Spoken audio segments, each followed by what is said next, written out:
A pandemia, o processo,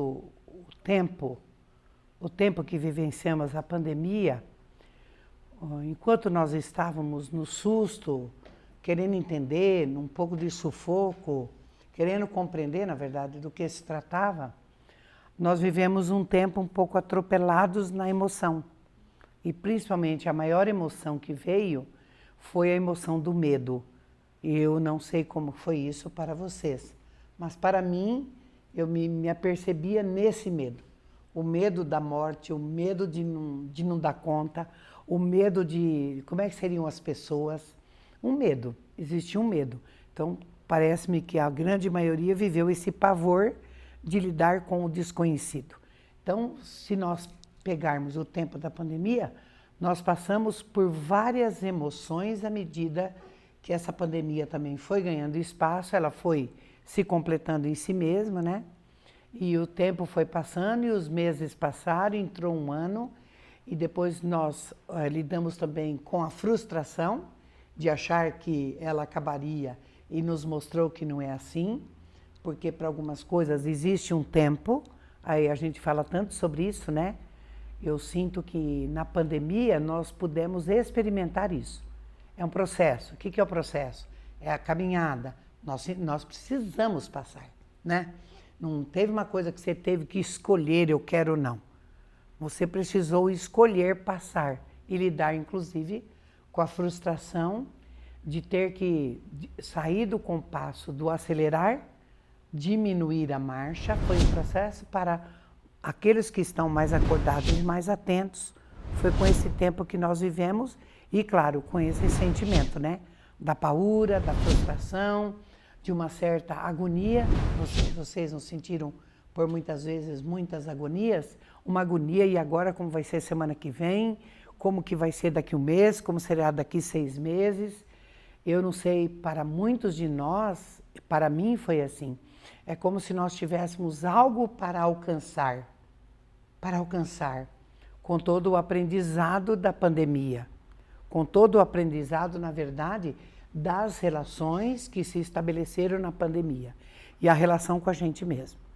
Né? Muitos de nós teve que lidar com medos muito próprios, teve que lidar com algo que às vezes a gente nem teve coragem de contar para ninguém, não é?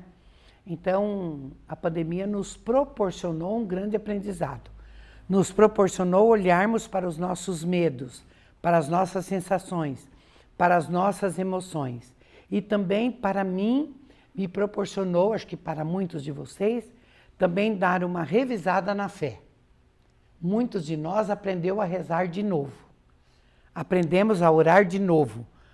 Muitos de nós renovou a fé, a esperança, a certeza. Muitos de nós olhou para muitas coisas que a gente não olhava e foi preciso olhar na pandemia. A gente se reinventou, a gente se revisitou.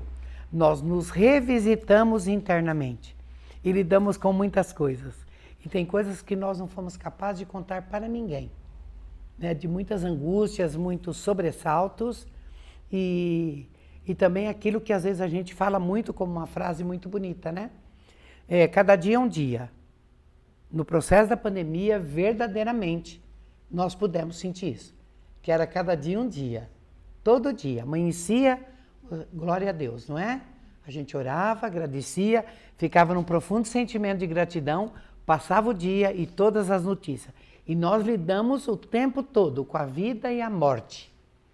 Se tinha alguém que tinha muito medo da questão da morte, muitos puderam observar, sentir, perceber e revisitar também aquilo que tinha de pensamento, de ideia, de sentimento com a morte, com essa finitude, né? Para muitos que achavam que talvez muitos iriam, esses não foram, e alguns que se pensavam que não iriam e foram, e não tem uma casa que não esteja chorando pela perda de alguém ou de um ente muito próximo ou de alguém próximo, enfim. E se não, nós choramos por uma boa parte da humanidade que se foi, não é? Tudo bem. Existem N explicações para isso, né? Mas ainda quero me reportar a isso, né? De que nós vivenciamos muito daquilo que nós falávamos, e que nós não tínhamos experimentado sensorialmente no corpo. Então somos todos um. Quantos de nós foi para egrégoras de luz? Quantos de nós se pôs de joelhos? Eu sei de muitos. Se pôs de joelho, quantos de nós cuidou muito mais particularmente do anjo da guarda? Muitos de nós parou para observar aquele vô, aquela avó, que às vezes deu um show, né? Tinha muito mais estrutura, saiu daquilo e disse, olha, tá vendo? Risco era para todo mundo. Então nós lidamos com conceitos que foram reorganizados, né? Refeitos, e nós pudemos olhar assim e dizer verdadeiramente. Ou nós nos juntamos e fazemos um por todos e todos por um. Nessa pandemia nós sentimos isso. O que é o somos um? O que é um por todos e todos por todos, né? Ou todos por um? O que é de fato priorizar o essencial, sabe? E é maravilhoso poder estar aqui conversando isso com vocês hoje. Hoje que dia que é do mês, meninos? 27, né? Há um tempo atrás, quase um ano atrás, numa hora dessa eu estava lá, numa UTI, né? Possivelmente no dia 27 eu ainda não tinha nem ideia de quando eu iria sair, né? Que eu sei, acho que dia 2 ou dia 3, eu nunca me lembro, mas de um percurso muito solitário, e assim como eu, quantos mais estavam lá? Quantos mais estavam lá? E assim como eu, quantos já tinham estado? Quantos já tinham ficado doentes, não é, Vanderlei? E tinha vencido as próprias resistências nossas, né? E nos demos conta da importância de muitas coisas dentro de nós, dessa fé que se aloja em nós, desse sistema imunológico, que às vezes a gente não quer nem conversar sobre isso, a importância que a água teve na nossa vida. Muitos descobriram o sol, foram para o sol, fizeram disso mesmo uma bandeira maravilhosa, o quanto que de nós desapegou de muitas coisas. Eu sei de pessoas que viveram uma transformação do desapego, resolveu, falou, quer saber, então assim, nós pagamos um preço muito alto, mas ao mesmo tempo a gente precisa olhar para aquilo que de bom aconteceu nesse período, né? Então estar aqui hoje, por exemplo, nesse horário, que era um horário para mim que era muito difícil na UTI, o entardecer, porque eu queria que passasse bem depressa e eu não via a hora que o sol batesse lá na janela, e de onde eu estava eu via a torre da igreja da Mercês, que eu ainda não me localizei, eu quero descobrir qual que era, eu ainda vou fazer isso, né? E eu vi a torre da igreja, e eu conto para vocês assim que eu sei exatamente quantas pombinhas vinham e quantas saíam. Eu sou capaz até de saber quem são os casais daquelas pombas lá. Porque de repente a gente começa a olhar para pequeninas coisas. A importância de uma enfermeira que entra para te dar um oi, só um oi. Passava ali e dizia, oi, professora. Eu dizia, oi. Eu tinha um relógio aqui atrás de mim e nunca aquela batida do relógio foi tão significativa para mim, né? Então, são momentos que eu entrego aqui agora de muita... Eu penso que de um amor profundo, né, por mim, por eu ter podido também confiar. E sinto assim no meu coração, com todas as orações que eu recebi, e não me canso de agradecer, vou agradecer sempre, né? Aliás, eu estou em permanente gratidão, né, por tudo. Sei de pessoas que oraram e oraram muito, fizeram egrégoras e o tempo todo, e eu me sentia bastante fortalecida. Mas são momentos que é você com você, né? Eu não sei precisar aqui se eu me lembro exatamente de todos os procedimentos, eu não lembro de todos os procedimentos pelos quais eu passei no período que eu lá fiquei, mas eu me lembro da relação minha comigo mesmo, de quanto eu tive que buscar na fé, quanto eu tive que buscar naquilo que eu acreditava, numa força muito grata, assim, da vida que a minha mãe me deu e meu pai me deu, e por poder, assim, ter tantos entendimentos, sabe, Simone? Sabe, Luiz? Sabe, Sandro? Ter tantos entendimentos. E esses entendimentos todos eu pude tê-los comigo. E foram eles que me fizeram ter uma caminhada diferente lá na UTI. Essa coisa de respirar, essa coisa de compreender aquilo, todo o movimento que acontecia, e ao ponto de eu, se por um lado eu ficava assim, puxa vida, eles não vieram ainda, e de repente eu vi que se eu ficava por último, é porque eu não estava mais de emergência. Mas até eu compreender isso, houve um sofrimento. Compreende, Carlos? Esse menos que elas vinham depois, claro, porque tinha gente lá entubado, eles já tinham, né, eu já tinha me tirado do tubo. Quando eu acordei na UTI, aquilo tudo tão branquinho, né? Eu não tive, eu não sei dizer para vocês assim do meu pensamento na hora. Eu não sei, né? Eu acho que eu tive algumas experiências enquanto eu estava entubada. Eu sinto que eu tive algumas experiências espirituais muito fortes, né? Eu ainda vem flashes, né? Mas eu me dei conta que o outono ele passa a ser a minha estação preferida, porque foi no outono, né? Então eu também ressignifiquei. Falei, ok, é outono agora, essa semana, né? É outono, porque a falta da Cida é muito grande para mim, né?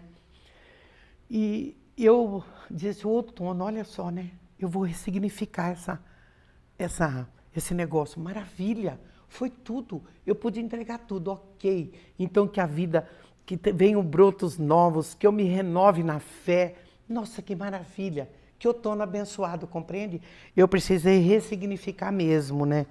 Mas assim, era quando eu compreendi, sabe, que já não, eu estava fora de perigo e que eu estava no oxigênio, e como os aparelhos ficam aqui, para vocês terem uma ideia, teve uma noite, eu vou contar para vocês assim um pouquinho. Eu estava tão absorta ali, sabe, a televisão eu não queria que ligasse. E tinha um aparelho que ele faz um barulho, né? E num dado momento, Vanderlei, eu comecei a rir, porque parecia coisa que eu escutava assim, olha com amor para mim, viu? Parecia que eu escutava assim, porque essa doideira mesmo. Falava assim, batata frita, batata frita. Aí veio a moça, umas enfermeiras lindas, que eu até quero ir lá para agradecer, abraçar, agora pode, né? E eu dizia para ela, você escuta o que eu escuto? Porque se você não estiver escutando o que eu escuto, eu acho que vai ter que me dar um remedinho, porque acho que eu estou pirando. Não é? Batata frita, batata frita. Ela falou, não, aí eu vi que ela foi muito camarada, né? Entrou na vibe, né? Falei para ela, não se preocupe, não, quando eu sei, a primeira coisa que eu vou fazer, eu quero ir lá no lugar, eu vou comer batata. Olha. Então, assim, para vocês entenderem, né? Eu sei que vocês entendem, né? Agora contando para vocês o quanto que é uma relação com você não tem para onde fugir, né, Vanderlei? Você também passou pelos seus percalços aí, você sabe, e não tem para onde fugir, né? Você anda ali, e eu não conseguia andar, não saía da cama, não tinha força. Acho que uns 17 dias. E então, assim, estar aqui hoje contando para vocês, eu poderia não estar, mas eu estou, né? Então eu tenho que falar assim, ó, poderia não estar, para com isso, mas você está. Te foi dado, né?